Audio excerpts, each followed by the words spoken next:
Hello everyone, this is Divya. Welcome back to the channel. आज हम लोग देखने वाले हैं डिसोल्यूशन के बहुत इंपॉर्टेंट एडजस्टमेंट्स जिसमें हमारी मिस्टेक्स हो सकती हैं और उसकी कैलकुलेशंस को कैसे करना है बिफोर एग्जाम बहुत ज़्यादा इंपॉर्टेंट है। हम पूरा का पूरा चैप्टर समझ लेते हैं बट कभी ना कभी कोई ना कोई छोटी सी एडजस्टमेंट होती है, उसकी वजह से हमारा क्वेश्चन हमारे लिए कंप्लीटली सॉल्व नहीं हो पाता।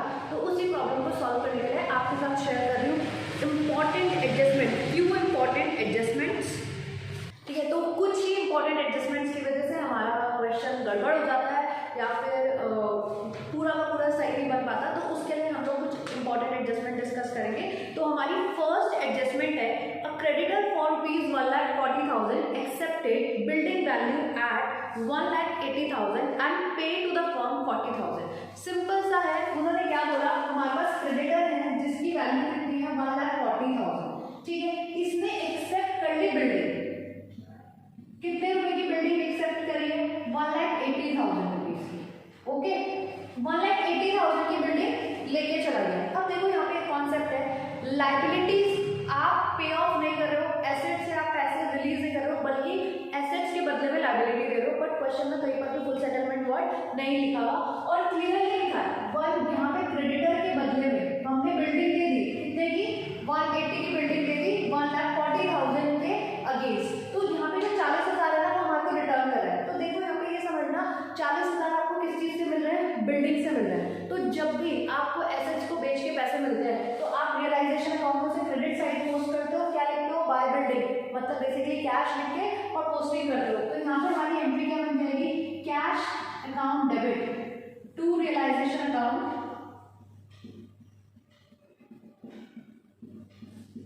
40,000। अब most of the time students की गलती क्या होती है, आप यहाँ पे पोस्टिंग कर देते हो बिल्डिंग से, तो नो इट्स रॉन्ग, आपकी पोस्टिंग किससे होगी? रियलाइजेशन से। सेकेंड एंट्री देखते हैं, first and second entry quickly revise करेंगे फटाफट से। Creditors for ₹30,000 accepted machinery value 28,000। अब क्रेडिटर कितने की है? 30,000 रुपए के। मशीनरी कितने के लेके जा रहे हैं? 28,000 रुपए की, और वो भी लिखा है फुल सेटलमेंट। मतलब ना तो आपको क्रेडिटर को कुछ देना है और ना ही मशीनरी से आपको कुछ कैश मिलने वाला है, दोनों आपस में सेटल हो गए। अब आप कहोगे मैम क्रेडिटर्स 30,000 के है बट आपने तो 28 पे किए। हाँ, उन्होंने कहा कोई बात नहीं, हम 28 लेकर भी ओके है। तो वहां पे क्या हो गया? एसेट्स के बदले में लायबिलिटी चली गई और वो भी फुल सेटलमेंट में। तो क्या हो गया? No entry. Point number 3 very important, creditors for 70,000 accepted 30,000 rupees का कैश।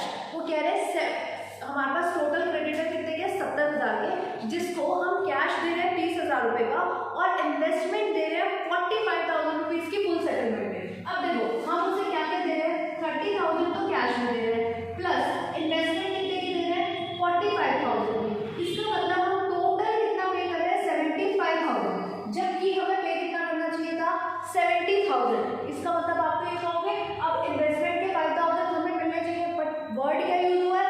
In full settlement. इस बार आपने ज्यादा दे दिया तो इट्स ओके, फुल सेटलमेंट लिखा है। तो जो आपने 45,000 एसेट के बदले में लायबिलिटी गई, इसकी हम एंट्री नहीं करेंगे। बट जो 30,000 का हमने क्या दिया? कैश दिया। तो कैश में जब भी कोई एंट्री होती है उसे हम रिकॉर्ड करते हैं। तो हम कहाँ पे रिकॉर्ड करेंगे? To side of realisation account. और एंट्री क्या बन जाएगी? Realisation account debit to cash account. Narration क्या लिखोगे? पे टू क्रेडिटर 30,000, ऐसे ओके। नेक्स्ट एंट्री है furniture of 45,000 was sold by auction for 66,000। आपने 45,000 रुपीज का फर्नीचर बेचा 66,000 रुपीज में एंड द ऑप्शनल की कमीशन दी 2,000 रुपए। देखो अब आपके पास दो ऑप्शन, या तो आप कमीशन की एंट्री अलग करो और साथ में जो आपको पैसे मिल रहे हैं उसकी एंट्री अलग करो, अदरवाइज आप इन दोनों एंट्री को कंबाइन करके करो। ठीक है, तो हम कंबाइन करके करते हैं। 66,000 रुपीज की हमारी सेल प्राइस है जो हमारे को रिसीव होना है और 2,000 वो वैल्यू है जो हम पे कर रहे हैं। तो नेट पेपर्स कितना रिसीव हुआ? 64, मतलब 66,000 मुझे रिसीव हुआ, जिसमें से 2,000 रुपए मैंने क्या कर दिया? पे कर दिया। तो नेट वैल्यू कितनी रिसीव हुई? 64,000 रुपीज मेरे को मिल गए। कहाँ से मिल गए? अपने फर्नीचर को बेचकर।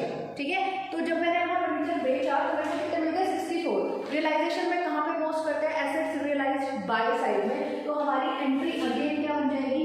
कैश नहीं लिखेंगे, ये बात बहुत अच्छे से याद रखना, लिखेंगे रियलाइजेशन वैल्यू 64,000। आप नरेशन में मेंशन कर सकते हो कि आपने 2,000 रुपए की कमीशन जो ऑक्शनर को पे की है वो क्या कर दी है, लेस कर दी है। ओके, नेक्स्ट एंट्री हमारी है Umang had given a loan of ₹109,000 to the firm. अब यहाँ पे जो उमंग है वो एक पार्टनर है and he accepted 1 lakh in full settlement. और वो कितना एक्सेप्ट कर रहा है, 1 लाख रुपए फुल सेटलमेंट में एक्सेप्ट कर रहा है, मतलब और पैसे नहीं लगेगा। तो यहाँ पे तो फर्म का फायदा हो गया। तो इसका मतलब देखो उमंग को हम पैसे दे रहे हैं, कितने पैसे दे रहे हैं, यहाँ पे गया कैश, ठीक है, कैश अकाउंट। कितने का हमने पेमेंट करी है, 1 लाख रुपए। किसको करी है, उमंग के लोन के लिए। लोन कितने का है, 109,000 का, ठीक है। उमंग का लोन कितने का है, 1,09,000 रुपीज का लोन है, जिसके बदले में उमंग हैड गिवन अ लोन, उमंग ने लोन दिया था कितने का, 1,09,000 का, जिसके बदले में हम उसे कितना दे रहे हैं, 1 लाख। तो हमारे को कितने का फायदा होगा, 9,000। ये जो भी डिफरेंस आएगा आप इसे किस अकाउंट में पोस्ट कर दोगे, रियलाइजेशन अकाउंट। ये याद रखना इंपॉर्टेंट पॉइंट, ठीक है। ये पॉइंट मैंने आपको अभी जो one shot complete explanation video है उसमें भी समझाया था। तो अगर आपने वो वीडियो नहीं देखी है तो इससे पहले वो वीडियो देख लो, उसके बाद में ये देख लेना, तो और भी अच्छे से आपको चैप्टर क्लियर हो जाएगा। बहुत क्विकली आपको पूरे के पूरे अकाउंट्स क्लियर किए हैं उसमें। तो ये हमारा नेक्स्ट एंट्री हो गई। अब आगे देखते हैं, हमारे पास नेक्स्ट एंट्री दिखाना है। Investment for 53,000 out of which 23,000 were taken by Neeraj. अब नीरज यहाँ पर एक पार्टनर है, उन्होंने क्या बोला, 53,000 रुपीज की हमारे पास इन्वेस्टमेंट थी, जिसमें से 23,000 तो कौन लेके चला गया, नीरज लेके चला गया, वो भी 25,000 रुपए में। And balance of the investment was sold for 35,000। इस टाइप की एंट्रीज में most of the time students गलती कर देते हैं और कंफ्यूज हो जाते हैं। तो देखो आप इसे कैसे सॉल्व करना।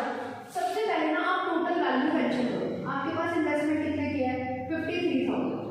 अब उसमें से उन्होंने क्या बोला, आउट ऑफ विच 23,000 की जो इन्वेस्टमेंट है वो नीरज ले रहा है।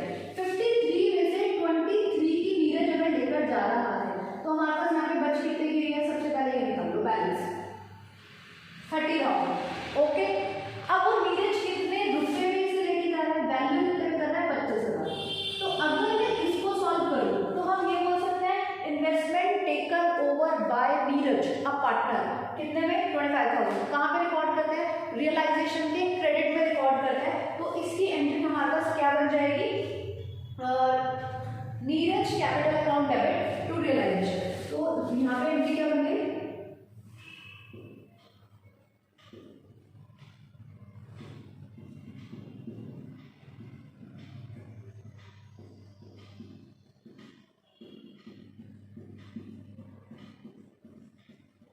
Neeraj capital account debit to realisation. Next आगे हमारे को क्या बोला है, balance of the investment but sold for 35,000। और जो बची हुई थी आपने उसे 35,000 रुपए में बेच दिया।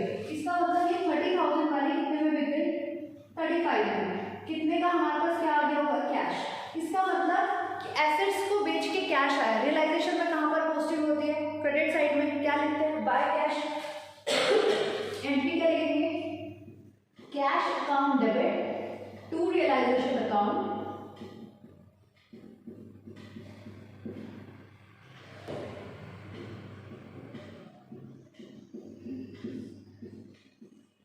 And done.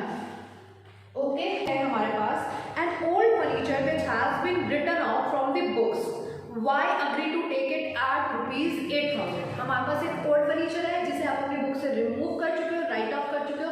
अब वाई जो पार्टनर है वो उसे लेके जा रहा है। देखो ये जो पॉइंट हो गया ये अनरिकॉर्डेड एसेट्स का पॉइंट हो गया। अनरिकॉर्डेड एसेट्स को हम रियलाइजेशन अकाउंट में कहाँ पे लिखते हैं, यहाँ पर लिखते हैं, या तो कैश, या तो अगर पार्टनर लेके जा रहा है तो पार्टनर्स कैपिटल अकाउंट। ओके, तो यहाँ पे वाई लेके जा रहा है, तो यहाँ पे एंट्री किस नाम से हुई, वाइस कैपिटल अकाउंट। किस नाम से एंट्री हो गई, वाइस कैपिटल अकाउंट। तो आप इसे किस तरीके से रिकॉर्ड करोगे, पार्टनर्स मतलब Y's capital account debit to realisation. तो हमारी एंट्री क्या बन गई, Y's capital account debit. I hope ये क्लियर है। हमारी एंट्री क्या हो गई, वाइस कैपिटल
4000 और साथ के साथ वो स्टॉक इन ट्रेड भी लेके जा रहे हैं। देखो यहाँ पे कहीं पर भी क्वेश्चन में ये नहीं है कि वो मिसेज ए के लोन के बदले में स्टॉक लेके गया या फिर वो फुल सेटल कर रहे हैं, तो यहाँ पे हम वो नो एंट्री वाला कॉन्सेप्ट नहीं देखेंगे और लोन की वैल्यू कुछ अलग है और साथ में स्टॉक की वैल्यू कुछ अलग है।